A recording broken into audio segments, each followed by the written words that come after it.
parler aujourd'hui des huiles solarisées, c'est-à-dire des huiles qui vont faire appel au soleil pour faire une macération de fleurs dans cette huile.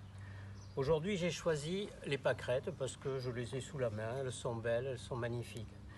Donc vous pouvez faire une huile avec des pâquerettes, à savoir que vous ramassez les fleurs de pâquerettes, juste la fleur, pas la tige.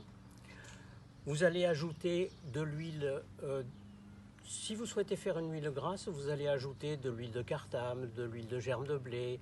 Si vous souhaitez faire une huile sèche, c'est-à-dire qui pénètre bien et qui ne soit pas grasse sur la peau, vous pourrez utiliser plutôt une huile de tournesol, une huile de pépin de raisin. Cette huile pénétrera plus facilement dans la peau.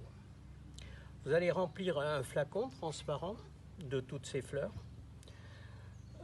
Vous allez verser cette huile à ras-bord et vous allez la laisser au soleil le plus longtemps possible. Si pendant 3 semaines, si durant ces 3 semaines il y a une période de lune, vous allez recouvrir le flacon la nuit, les 2 ou 3 premiers jours avant la pleine lune et les 2-3 jours après. Vous agiterez de temps en temps, éventuellement.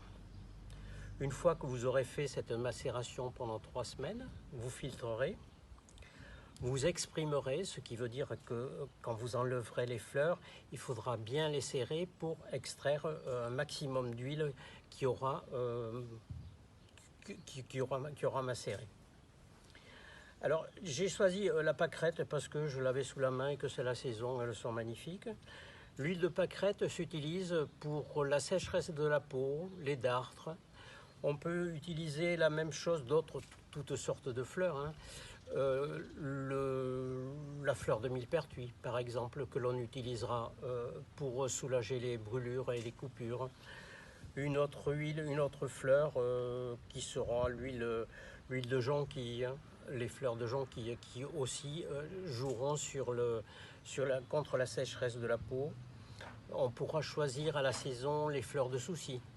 Le souci, que l'on appelle aussi calendula, qui est une huile bien spécifique pour assainir la peau et surtout pour éviter toutes les irritations en général.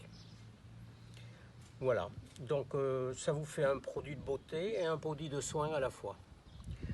Je vous recommande le livre de Madame Lu, Claudine Lu, qui s'intitule les huiles fleurs solarisées aux éditions d'Angle. À bientôt.